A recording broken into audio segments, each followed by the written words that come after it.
Hi guys, I just wanted to share a little video, maybe a story about narcolepsy. Maybe it might not be such a serious topic. It's just something I felt like I wanted to share. Maybe some of you have it. Maybe some of you are curious how that works. I gone to my doctor because I also have thyroid disease. I was going for blood work and I told him I was feeling tired all the time. I know I needed to do something. I need to read this. I need to read this manual. But it wasn't clicking. Like, it kind of sounds like ADD, right? So he thought, we're going to send you to a sleep specialist and see how that goes first. Maybe it's that. Maybe it's not ADD at all. We'll just knock it out and see what else there is. So I go in for a sleep study. They're going to keep you overnight. You're going to be wrapped up in wires. You're going to have wires all in your head. You're going to have something wrapped around your chest. You're going to have a pulse ox on your finger. You're going to have wires here, on your jaw, here to see if you snore, and 2 on your legs to make sure maybe you have restless movements in your sleep or something. You have to sleep like that. Oh, also you have, I don't know what they're called. They go up your nose. It's kind of like an oxygen tube. It's like that, just to monitor your breathing. You have that. And you have to try and sleep with that throughout the night. They will wake you up at 6 in the morning. They'll take some of these off, but you're going to spend most of the day with this one, I think this one, and your pulse ox on. And obviously everything in your hair, so your hair looks like absolute shit by the time you get ready to leave. The day after this, obviously, they take off some of the wires. Next day is your multiple sleep latency. I'm sure maybe that overnight stay is part of that. But they're gonna try and put you down for maybe 4 to 5 naps that day. Which usually it's like, I don't nap. I slept through this whole night. Do you want me to nap that next day? Well, it turns out, I think out of 2 of the 4 naps that they had me put down. Oh, by the way, you have to be out of bed for this. You can not sleep. You're gonna be sitting in this cold ass leather recliner next to the bed. You can watch TV. You'll get your lunch sometime throughout that day. But I think every other hour they're gonna come in. They're gonna make sure all your wires are good, and then you're gonna go in for a nap. Every time you go in for a nap, they're gonna have you grit your teeth, count out loud, move your eyes to make sure all these sensors are still working. And then you only get the nap for 30 minutes. Now, I first thought, no, it takes me a long time to fall asleep. 30 minutes isn't going to be enough for them to get anything out of me for a nap. You're not even going to get a nap out of me because I slept the whole night. Because I normally don't nap.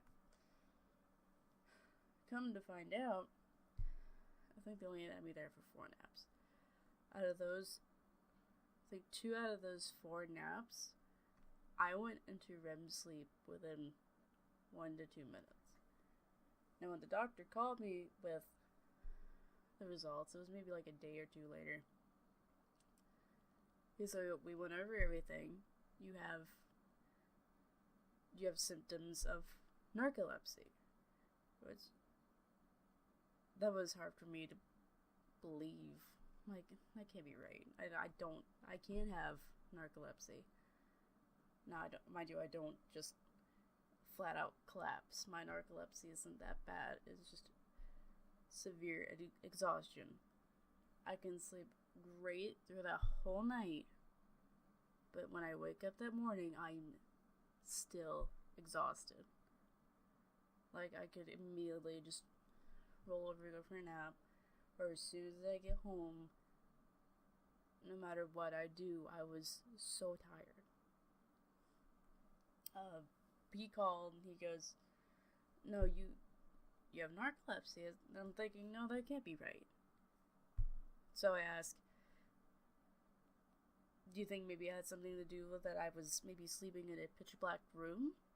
Because normally, I'll admit it, I do sleep with a nightlight, and I cannot stand to sleep without my fan on. Because when the power's out, I cannot stand to sleep without that fan, and I have a lantern that has a nightlight mode on it. And now I'm not afraid to admit that I sleep with a nightlight. I just can't stand sleeping when it's pitch black, though I'll do it if I have to. It's not that I'm scared of the dark, it's more of a comfort thing. But anyway, I'd asked him if it had anything to do with the fact that I was sleeping in a pitch black room.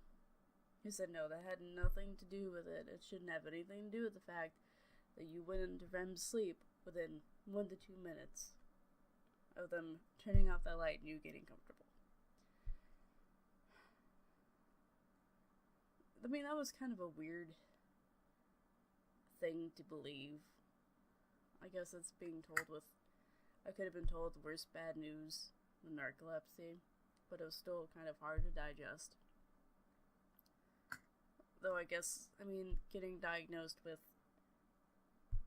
a thyroid disorder was a little easier. So,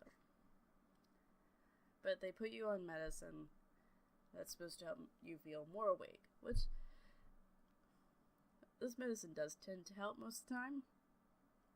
I won't go into any names. I don't know if it's probably safer if I don't.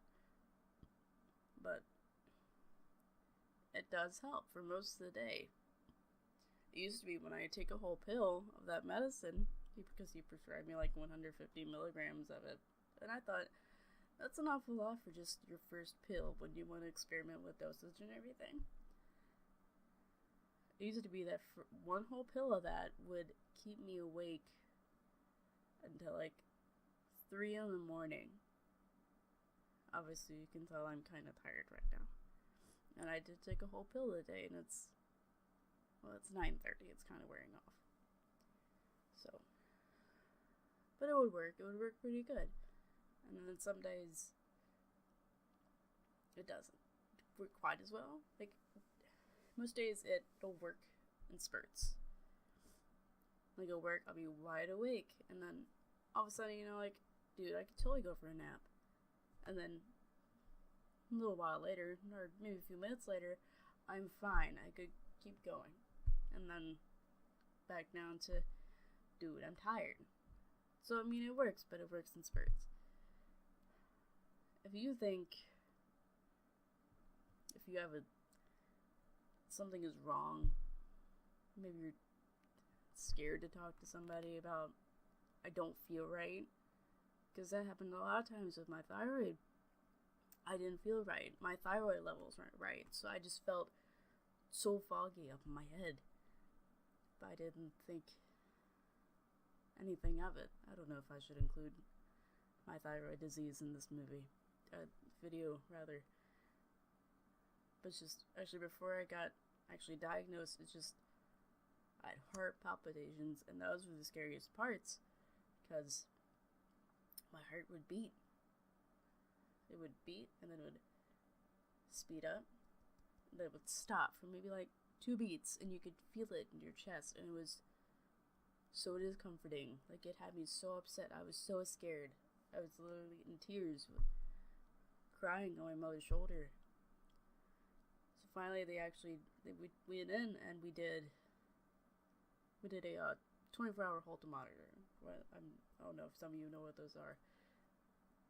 They put the pads on your chest to check your heart rate, and you're supposed to keep it on for 24 hours. Good luck trying to sleep with that. But apparently I was throwing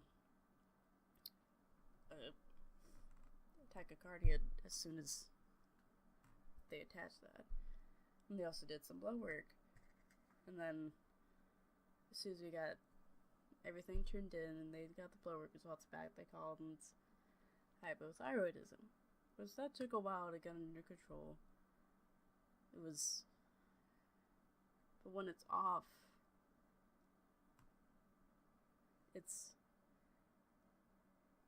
my body feels fine.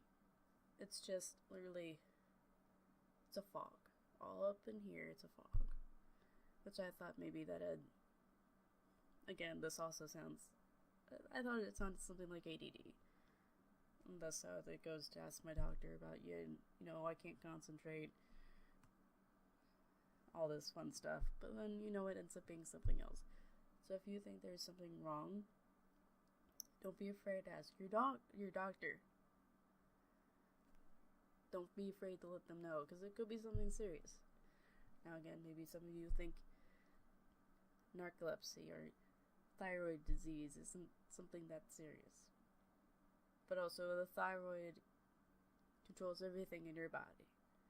So again, ask your doctor about that. Don't be scared. Just like, there could be something else majorly wrong. That's like, my thyroid was enlarged, and they thought they were just going to double check just to make sure nothing was wrong, like no tumors or anything, which there wasn't. It was just, I forgot what the actual term was. It was lumpy, I guess. It's very enlarged. You can't tell, or maybe you can. But it was nothing to be concerned about. But it's always good to double check. I'm sorry if I sound a little slurred or I look like absolute shit. I am tired. I've been up since 5 this morning. Not like any of you will care. I wanted to make this video for a while, and I didn't have the time. I didn't know what to talk about or when. It was mostly I didn't have the time to make this video. I wasn't alone to make this video. Between work and, do you guys know how hard it is to take care of a puppy? It's awful. It's like a toddler. Maybe never have kids. But anyway. Good night. Sweet dreams. Good luck. See you tomorrow.